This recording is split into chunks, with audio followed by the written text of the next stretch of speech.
Thank you. Yes. I guess that could be the truth.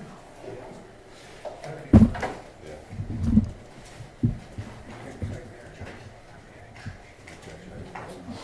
One mic.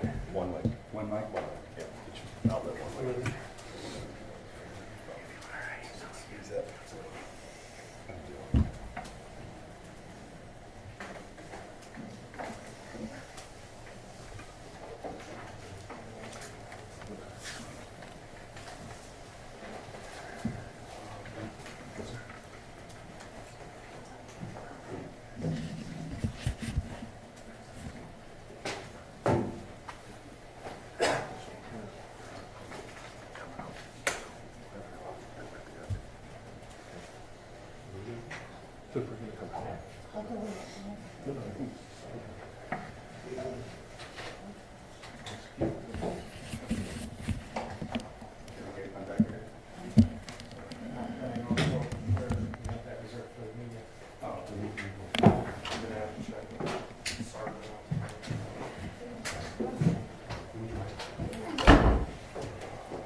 Yeah.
Once I get in, then I'll.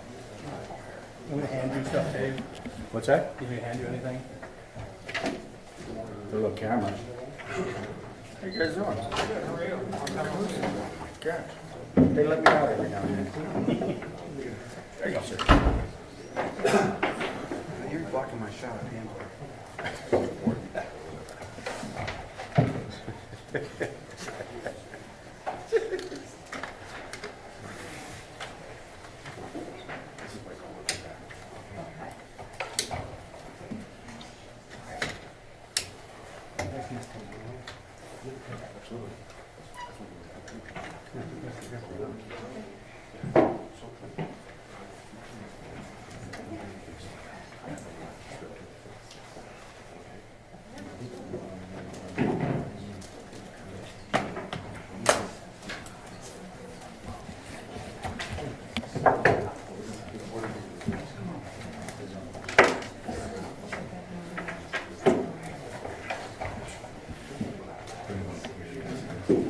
You all set?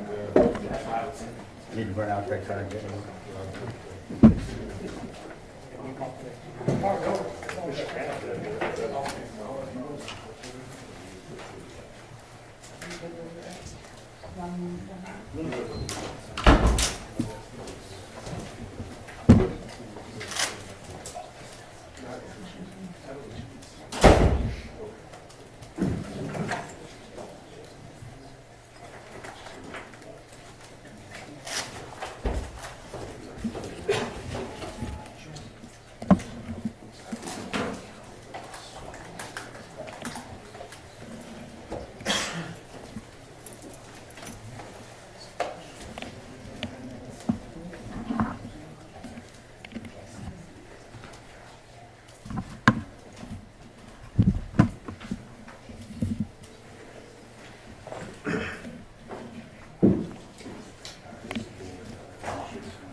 You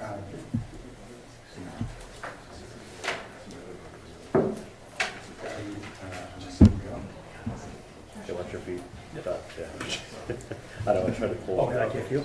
Yeah, it's much, yeah. I won't again. I probably will. Kick me back.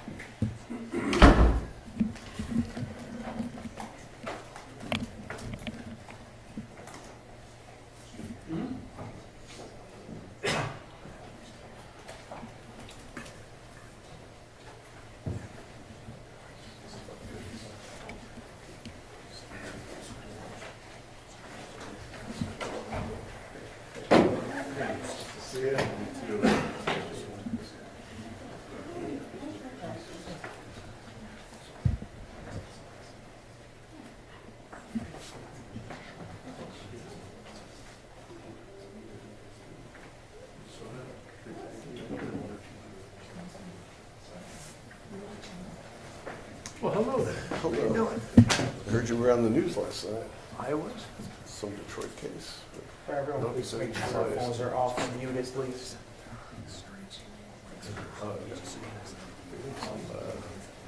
Had convicted for arson years ago. Oh, I tried that in 13. Yeah, Novi said he saw it. Well, that would have been over cliff. Just have to address the habituals. Oh, that's right. That's the only thing. I don't think that'll be an issue, but I didn't print my test. Yeah. But I mean, it's in the report now.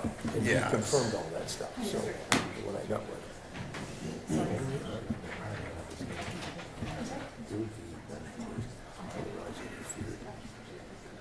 it's picked up. Yeah. So I'm just gonna Sure. raise that point, but that's it in terms of anything. He's not gonna say anything. So I figured that. It's very efficient. I think two of the brothers are going to speak. Yeah. Probably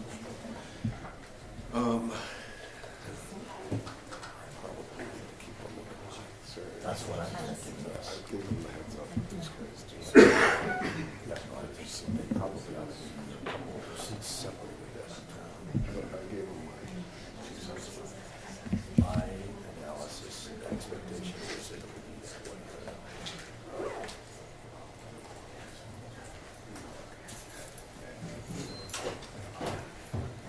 Because they don't have the other vehicles, so. I think they got rid of the mini tables too. All that stuff is long gone. Too much. Well, that's probably on the news because they lost it. That's what. Yeah, that's what it is. I saw some of it last night. I didn't see the clip that had you on it, but nobody did. This morning. That's all right. I know you're gonna. Yeah, I'm gonna turn it.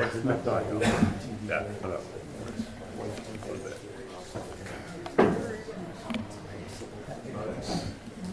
Did you go anyplace?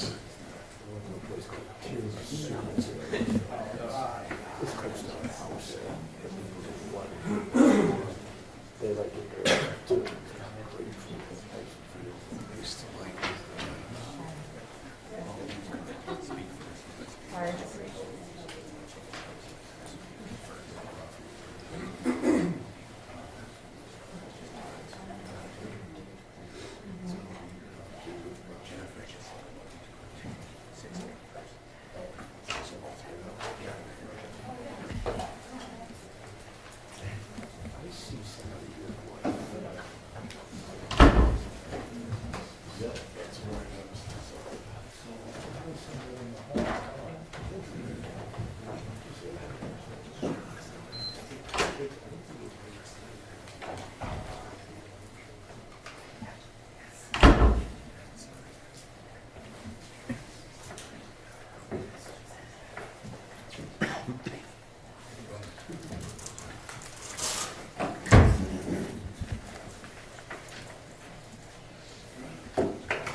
Well, did you watch it all year? Good afternoon. I did. Tough to win when you don't have a shooting guard that scores. Thank you.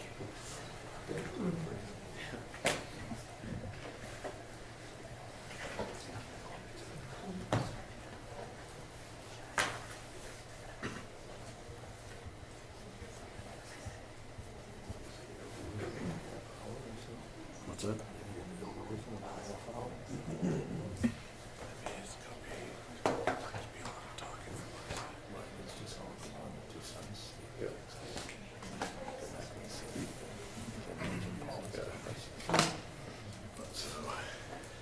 So, I did get hearing aids after the trial.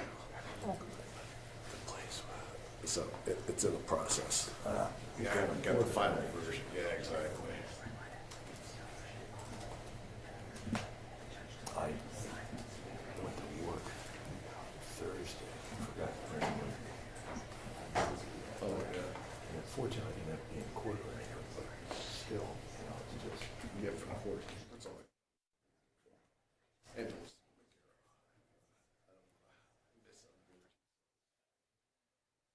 One side, I don't hear her. Weird stuff just like in the sink. It's a huge difference in allergies. Really? You know, it's a lot of systems. Well, it's a good thing. Just don't even care.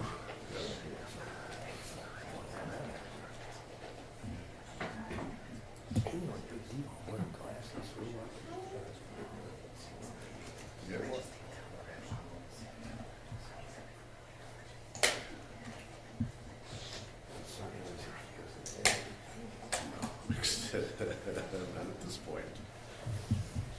Glad to be alive. See it moving around.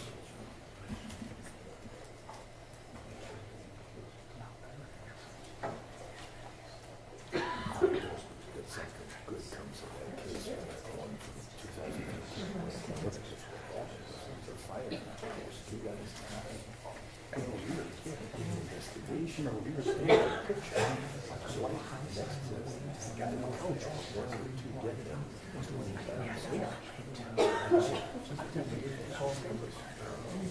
So I process OJSU tests. We did an investigation. Questions about careless smoking equipment and fire. And there was they never gave me their statement, and that would have been something we would have been home for.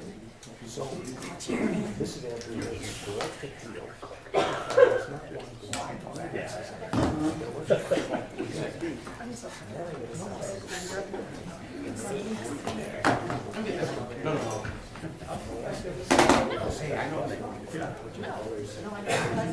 Yes.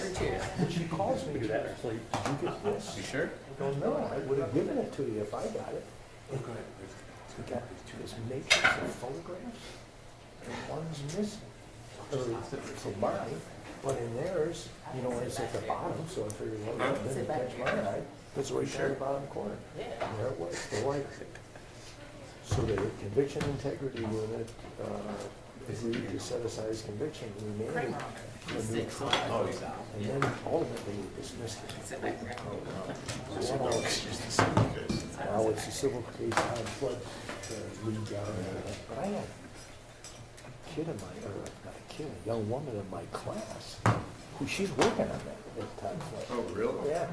When I did the trial project, final project for trial practice, final project 2 weeks ago. Did she end up showing up? Was she one of the ones who came with Right, she's one of my students, so then they were telling me about it, we had lunch afterwards, you know, pretty interesting.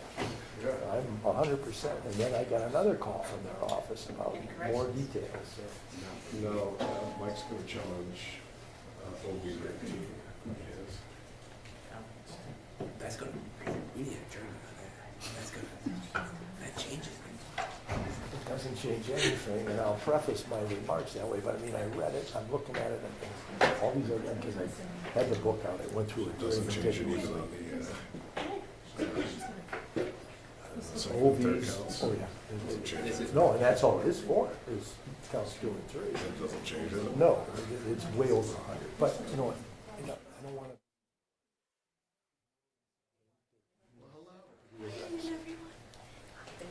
Has anyone seen a letter ordered from her?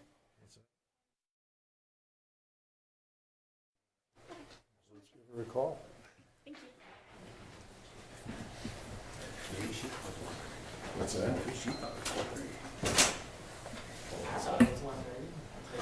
See? Do you have a poll that's, Yeah.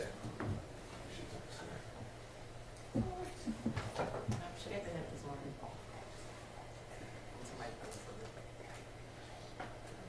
Let's hope I have it down as.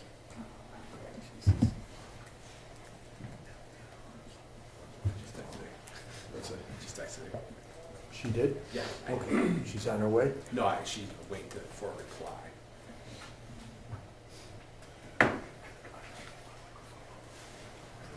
I did. Maybe I got her here.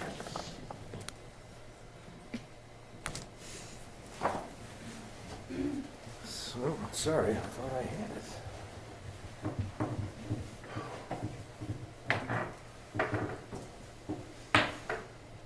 Well, you sent a text. You got the number.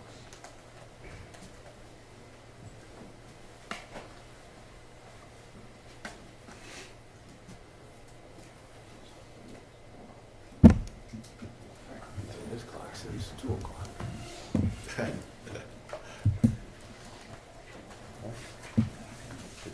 Make sure our signs are off from muted. Yeah, correct. You wanna know why? You can think of it.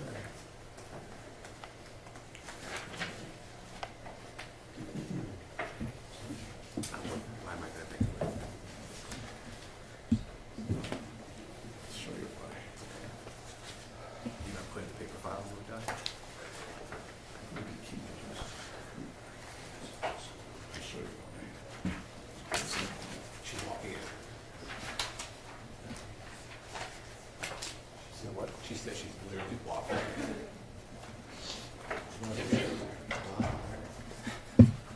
She's walking in the building, probably.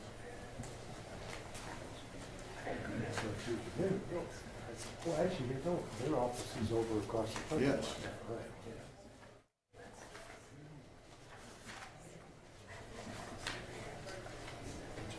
Didn't they used to be in the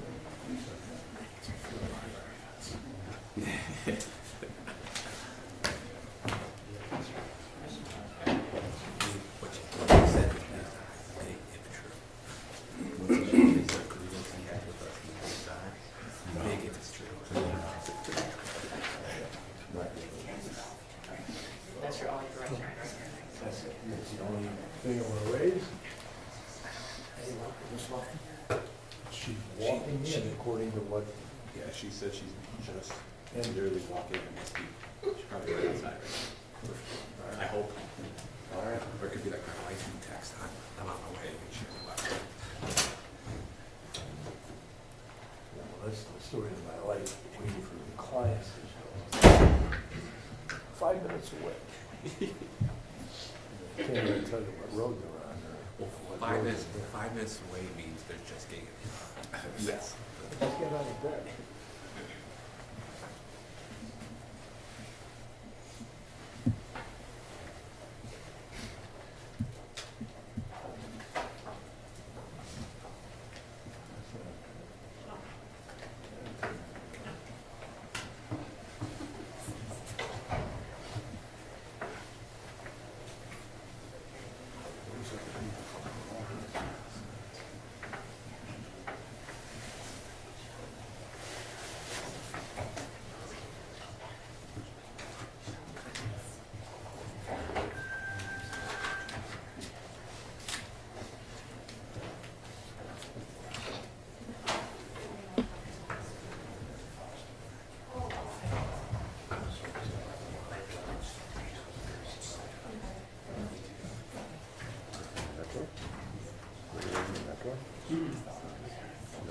This is how I kind of picture you, Josh. more in the casual attire. That tie looked like it was confined. Gotta be free.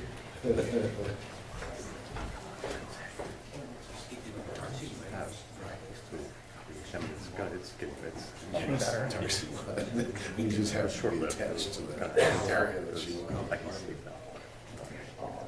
Yeah, the first couple days, just like, no.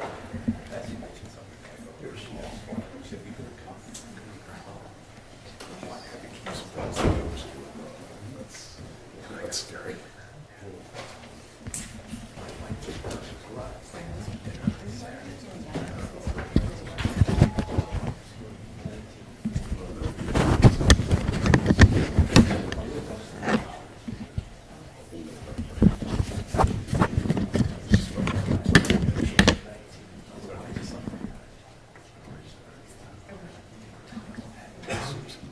Hey guys, I'm gonna argue OB 1 and 2, a weapon.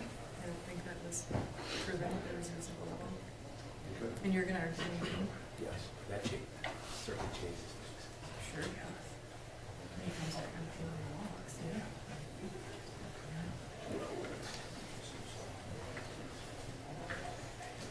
The thinking behind the weapon is the shoes. What's that? The thinking behind the weapon is the shoes, is what I was saying. I think the Army also indicated what for. Right, no, I understand that, but I think it's coming through, so that's why I didn't go, I think there is that. But it's. You guys been busy in here? How's everyone? He's getting good swimming. What's that? 3. It takes. Do you have any appellate paperwork? What time did you guys get done?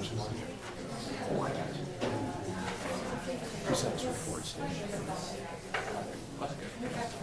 So lunch. Anticipating you. What's that? I said I was anticipating you being the reader. You want to? Oh, I've got it right here. In fact, I met with him and had him sign it, but thank you.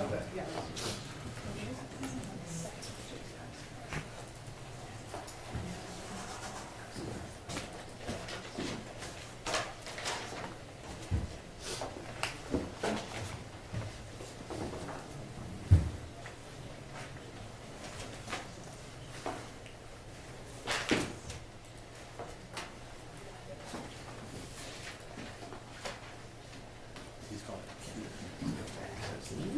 information. Yes, it is. Oh, sorry.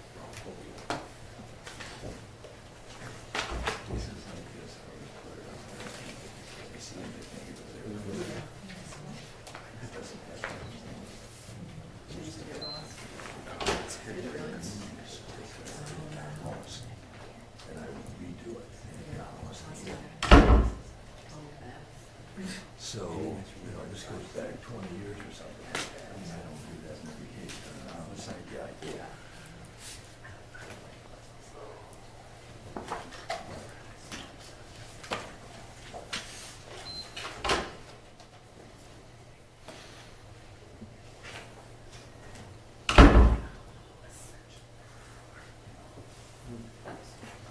It doesn't matter. No.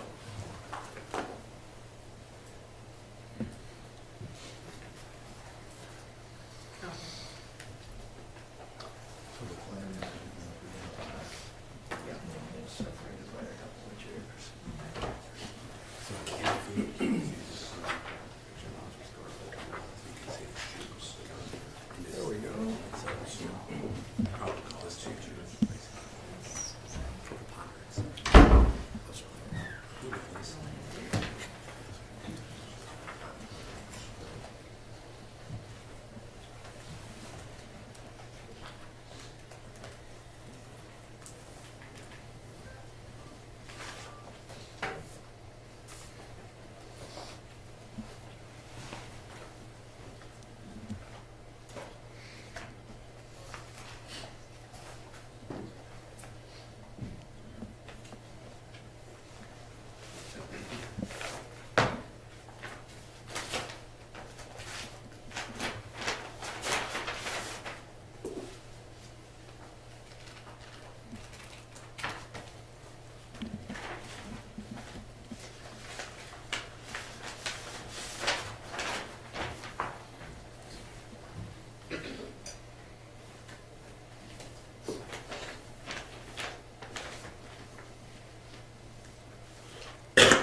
Is it also echoey?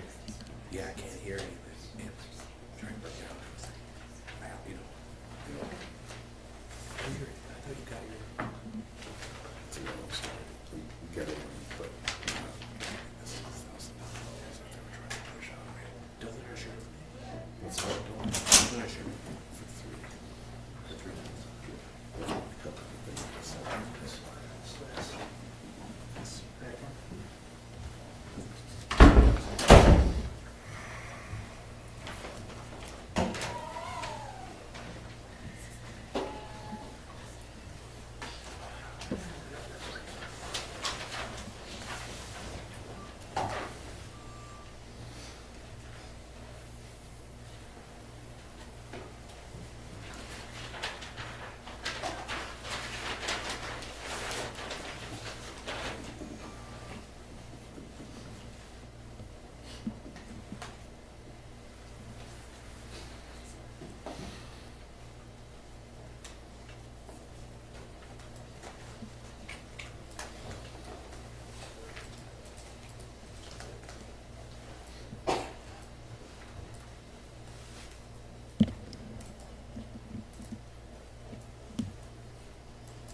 All rise.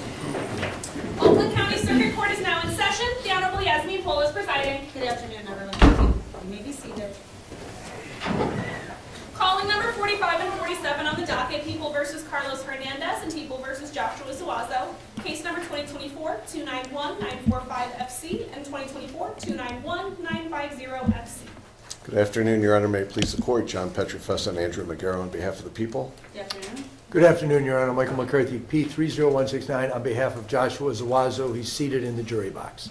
Hello, Michelle Lofton on behalf of Carlos Hernandez, who is seated in the jury box as well. All right, good afternoon to all of you. Date and time for sentencing. I have had an opportunity to review the pre-sentence report. Is there any additions, deletions, or corrections as it pertains to Mr. Zuazo? Your Honor, as to the pre-sentence report, no. I do not have any objections to the personal background information regarding Mr. Zuazo. They can both stand up. They're being sentenced. Stand up. Mr. Zuazo, when I met a few days ago, we went through the report together, and he confirmed that the report itself is accurate. I do have one objection to raise to a sentencing guideline assessment, but beyond that, as far as the report itself goes, no objections. Well, which guideline? It is OV, or offense variable 19, and the assessment is for 10 points for otherwise interfere with the administration of justice. And what I would relate, in my understanding of the factual record, is that Mr. Zuazo was arrested, I believe, on the 14th day of October last year. He was on a job site. A SWAT team came in to make that arrest. He was cooperative at the time. He did not otherwise interfere with the administration of justice. That was the first time he had any encounter with law enforcement as far as the investigation of this case goes. And I don't know of any time after his arrest that he otherwise interfered with the administration of justice. So it's for that reason that I'm raising an objection to the assessment of 10 points for OV-19.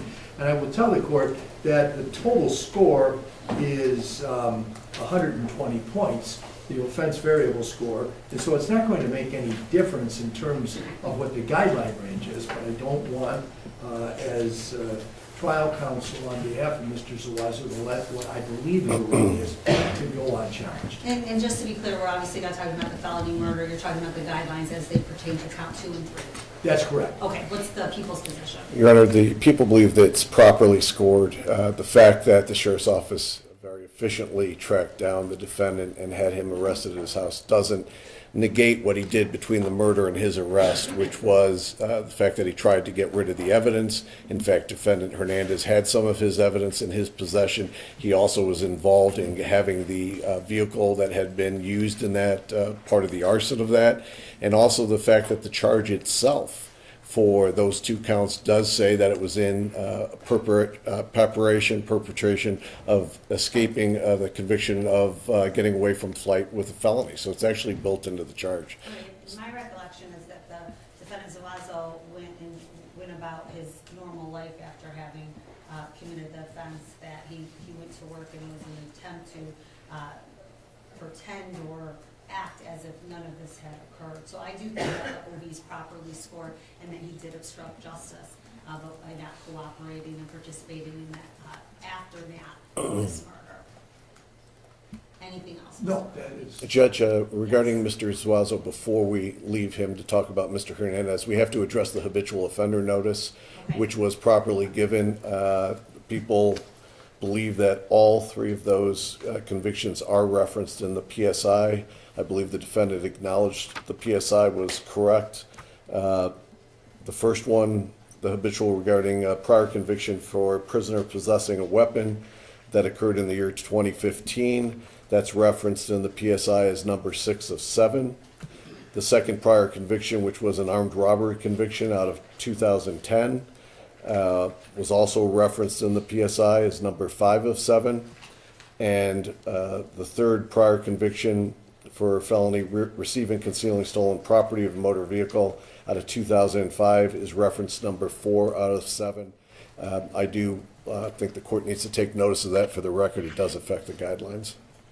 And you agree that that's accurate, Mr. McCarthy? Yes, Your All Honor. right, the court is going to take Mr. notice. Zuazo confirmed all of those convictions when we went through the report this past Saturday. Okay, all right, the court's going to take notice of the defendant is in fact being sentenced as a habitual for. Thank you, Judge. All right, Ms. Lofton, any changes on behalf of defendant Hernandez? Nothing to the report, but I do have 2 separate guideline issues that I'd like to address. Okay, go ahead. OV1, this is in conviction count 2 of 3, so the unlawful imprisonment. OV1 is currently scored at 10 points. OV1 is aggravated use of a weapon. 10 points should be scored if the victim was touched by any other type of weapon. In all of the testimony that was presented, I don't believe that it was proven or even mentioned that a weapon was used. If we are to believe that this assault took place by fists, I say that it absolutely should not be scored. He wasn't touched by a weapon. Mr. Hernandez is not charged with any offenses relating to a weapon, so I don't believe it's properly scored. OV2 also piggybacks on that same line of thinking. OV2 is lethal potential of weapon possessed or used. He is currently scored at 1 point. 1 point should only be assessed. It says the offender possessed or used any other potentially lethal weapon. I argue that that was absolutely not proven at trial. Okay, people? Judge, starting with her last argument first, the court is very aware that the testimony showed that the victim had and carried his sidearm. That sidearm was missing. It was never recovered, so he was possessed. It was missing. The defendants did take that weapon. He was in possession or aiding and abetting the possession of a weapon. So I think that is just logically consistent. And I think the court did hear Does the that. weapon have to be used in the course of the crime? One is the possession of it, correct? And then for her first argument, you heard the testimony of both the first responders who described the scene and initially thought that it was gunshots. That's how horrific the scene was to them. And then you heard the medical examiner's testimony talking about the blunt force trauma, indicating that a weapon was also consistent with being used in that. There was also the weights that were found right next to him that had lots of blood on it. I believe that you could find from the preponderance of the evidence presented that that's properly scored.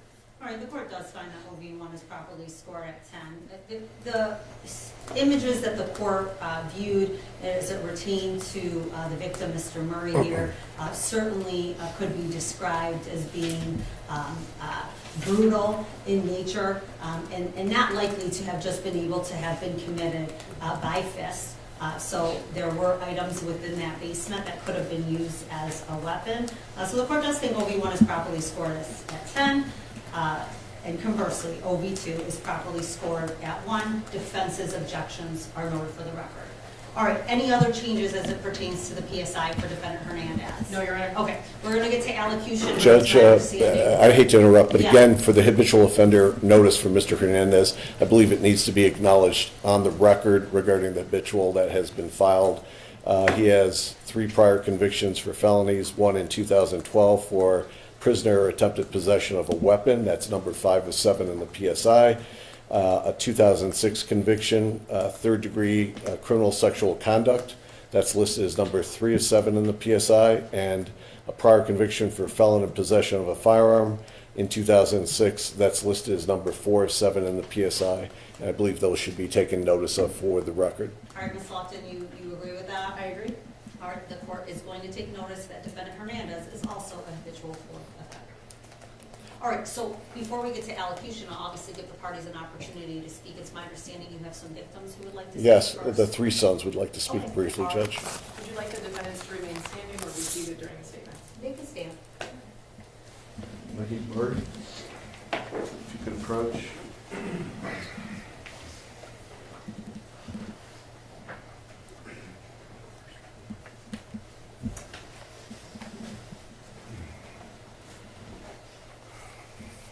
Could state your name for the record, please? Definitely. Mohit Murray. Good afternoon, Your Honor. I have a lot on my heart that I could say to you. My brothers are going to speak as well, so to be mindful of the court's time, I'm just going to read a short poem that my mother wrote to express her feelings about this, and my brothers will speak on my behalf as well. They have stolen my sunshine. They have stolen my happiness. They have stolen my reason for living. They have stolen the love of my life. The world is darker now without the love of my life, without my companion of 54 years. The plans we made will never come true. The sadness and tears will never end. I want to scream. I want to yell. I want to throw things against the wall. But all I can do is keep it inside for the rest of my life. Thank you.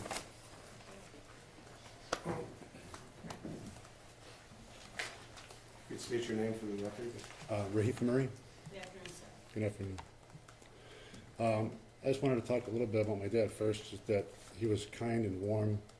He was a very brave man, especially after caring for my grandmother who was dying. He became gentle in a way that I had never expected. And he did that at the age of 70 years old, I might add. He was the rock that our entire family could depend on. You know, he never let anyone down. He sacrificed his whole life. He never really took vacations, never had fancy things, never had fancy cars, extravagant dinners. He always made sure that everybody was safe and secure, cared for. Unfortunately, he was just in the time where he was starting to enjoy his life and plan on retirement, just now starting to go on vacations with his grandkids, but that tragically ended. And in this impact statement, he is the primary victim. His life was stolen. He'll never get to see his grandkids graduate college or have their own children or get married. He'll never get to enjoy his retirement with my mother, who's also a victim in this crime. She has had to endure trauma, a loss I cannot even imagine, losing someone that you've been married to for that long, dedicated and lovingly. Also, I can't imagine the way she feels the violation of the sanctity of her home, some place where you're supposed to feel refuge and safe. I hope that she has that feeling, because I don't know if I would ever have it again. She'll never get to see his warm smiling face or his warm embrace. We will never have the safety of knowing that he has had our back because he's no longer with us. My family has had a significant impact emotionally. We have suffered, school has suffered from depression. My daughter has had trouble making friends. I have had severe depression. My father was my hero, and I couldn't get the idea of his murder out of my head whenever I would remember him.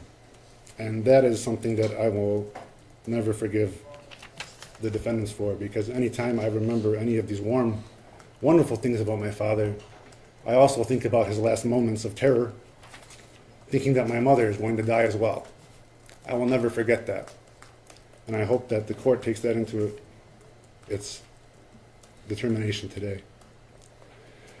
And my broader family, everyone has been devastated. Every day we go to work is a trial of our patience and our fortitude, because everything there is tainted with his presence. He filled the place with joy, and his presence is missed every day. I would say that someone could be forgiven for something like this should they ask for it, but I don't see that the defendants are remorseful in the least. And I would also hope that the court would take that into consideration. Another consideration I hope is taken into account is that he is the second jeweler to be murdered in as many years over money. I think that in order to make sure that this doesn't happen, we need to make sure that all parties that are accompanied to this crime are prosecuted to the full extent of the law. That's my wish, I hope. That's it, thank you.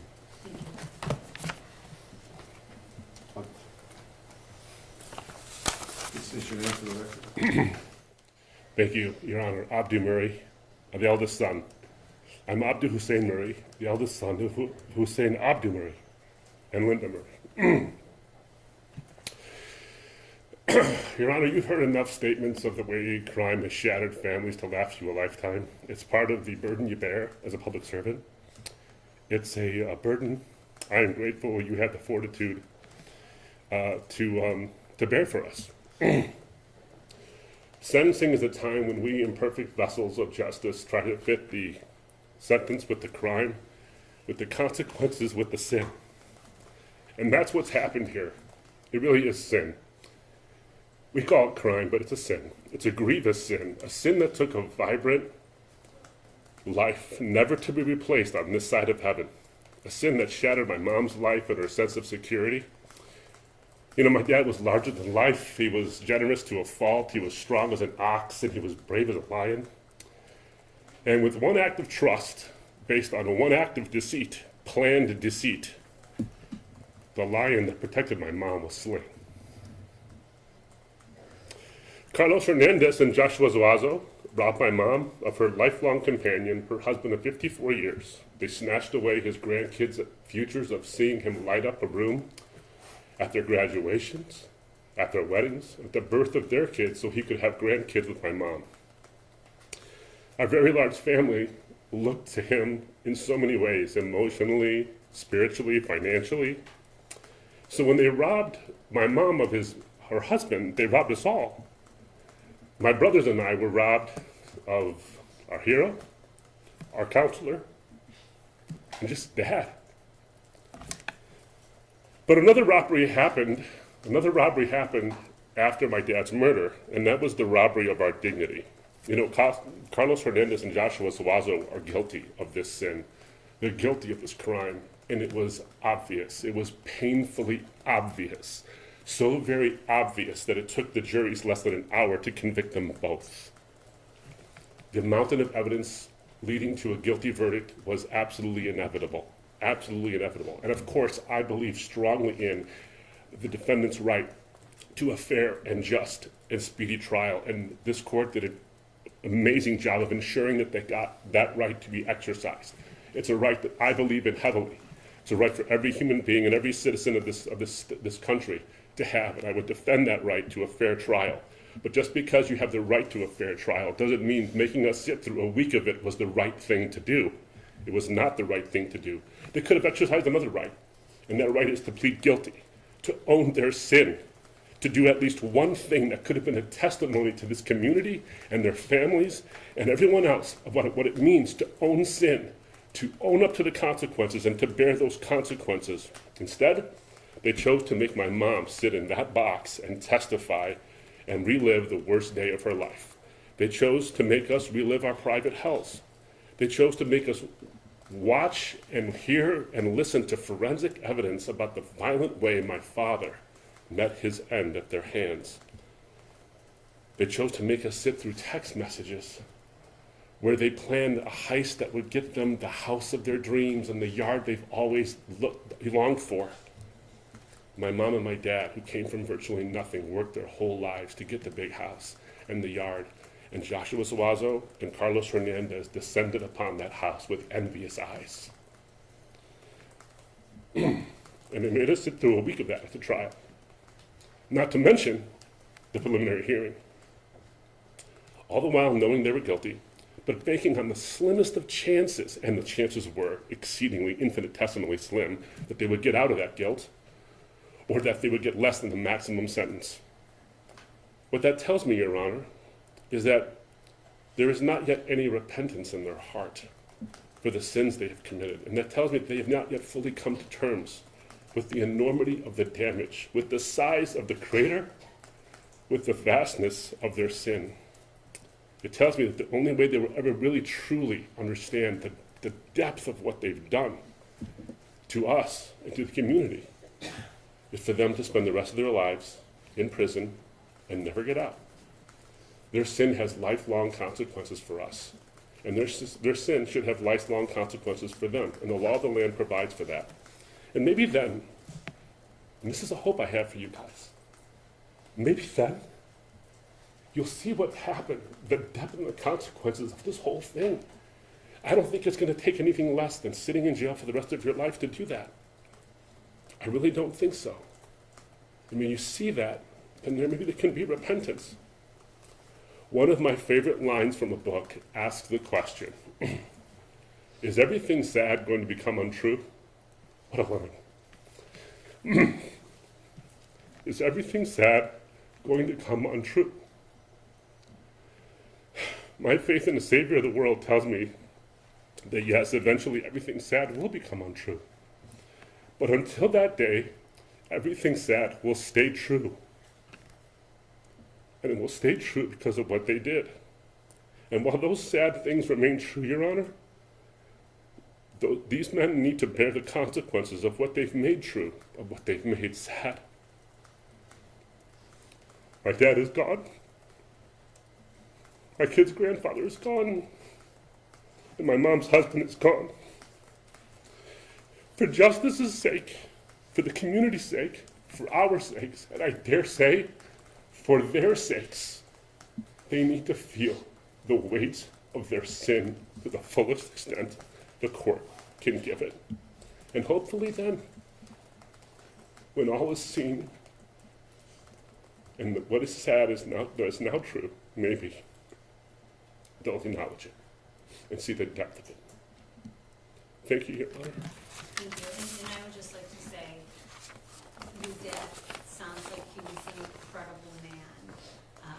Everything that you guys have said and everything about his story, just someone who worked so hard to provide for his family. And that rings true with this court. And the court gives you and your family its deepest condolences. Thank you. Thank you, Your Honor. Thank you.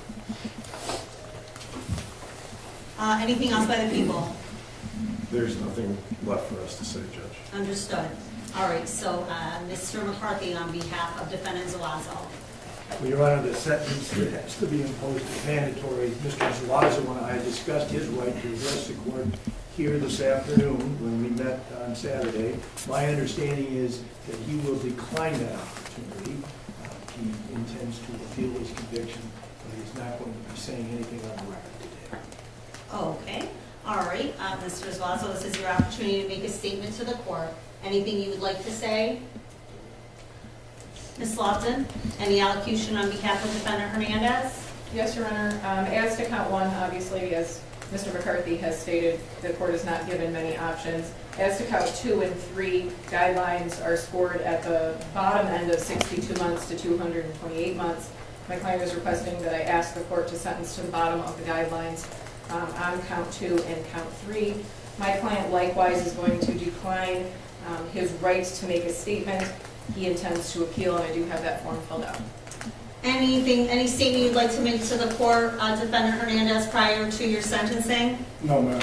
All right, you know, this court, having sentenced many individuals over the years, it is rarely rarely does the court see this level of depravity, this level of arrogance and greed, because that's what that was all based on. You could care less about a man's life in order for you to fulfill the fantasy of the life that you wanted.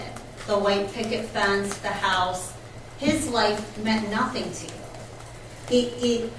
The idea that there is such a loss of humanity in your actions. You go to his home the evening before.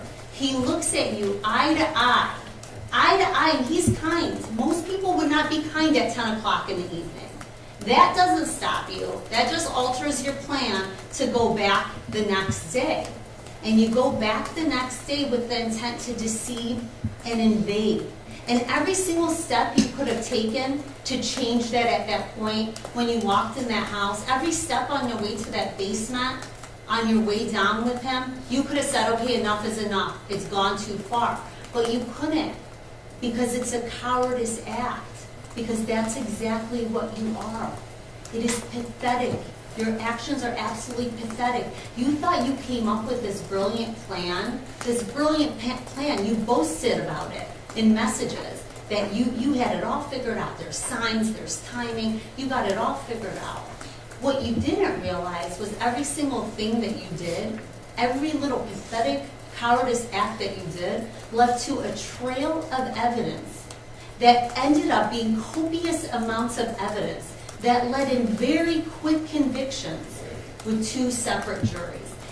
None of us know exactly what happened in the basement when you two went down. Obviously, we didn't have a video to be able to see it. We see the aftermath of what happens when you go down there. But I am certain that Mr. Murray fought you with the courage of a man who spent his life protecting his home and his family. And I hope whatever those last words he said to you, or whatever that last moment that he looked at you, haunts you for the rest of your life. Because you see, one breath of Mr. Murray's life doesn't amount to 1 ounce of your dignity or worth. He was a loyal man. He was a hard-working man. How dare you?